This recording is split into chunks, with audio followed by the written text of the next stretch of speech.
Letter 7 is called On Crowds, and Seneca discusses crowds, influence, and peer pressure. He says, "Do you ask me what you should regard as especially to be avoided?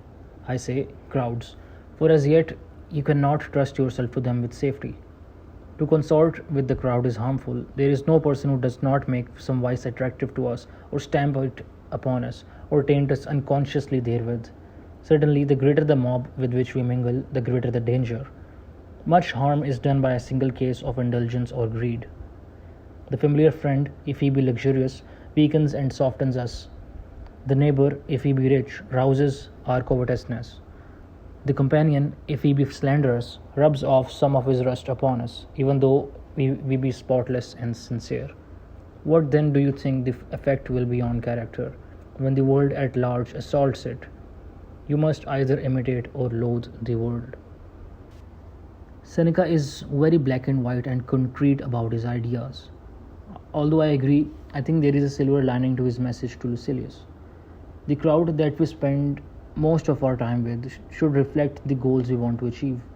If we want to become fitter and healthier, and the crowd we spend most of the time with does not have that goal in their top three values, therefore their habits do not reflect what we are hoping to achieve, then that is not the best crowd to spend most of our time with if getting healthier and fitter is important to us. If we are new at investing and we start spending our time with investors who focus on spotting business opportunities and invest their money in trends and innovative ideas, then we will unconsciously start imitating their habits, their way of thinking, their routines. That crowd will have an effect upon us. On the other hand, what Seneca might be talking about here is identity. When we identify as a part of a group, we do not identify as anything else. Identity politics and the need to protect one's own nationalistic interests is what caused the world wars.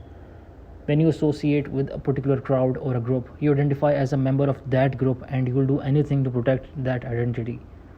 That's what drives hate crimes. That's what drives almost all the evils in society. So what Seneca might be saying here is to not let your own sense of identity be distorted because of identifying with a particular crowd. Seneca says, but both courses are to be avoided. You should not copy the bad simply because they are many, nor should you hate the many because they are unlike you. Withdraw into yourself as far as you can. Associate with those who will make a better man of you. Welcome those whom you yourself can improve. The process is mutual, for men learn while they teach. The idea that Seneca is sharing with Lucilius is that we shouldn't judge people. Everyone is free to do what they want, and just because they aren't like us, it doesn't mean we should judge them. However, we must try our best to associate with those that make us a better person. At the same time, you yourself should want to be the beacon of light, the sort of person who is helpful, the person that when people spend time with, they become better. Don't just avoid crowds or find a specific crowd you want to be influenced by. Rather, be the sort of person that brings value to a crowd.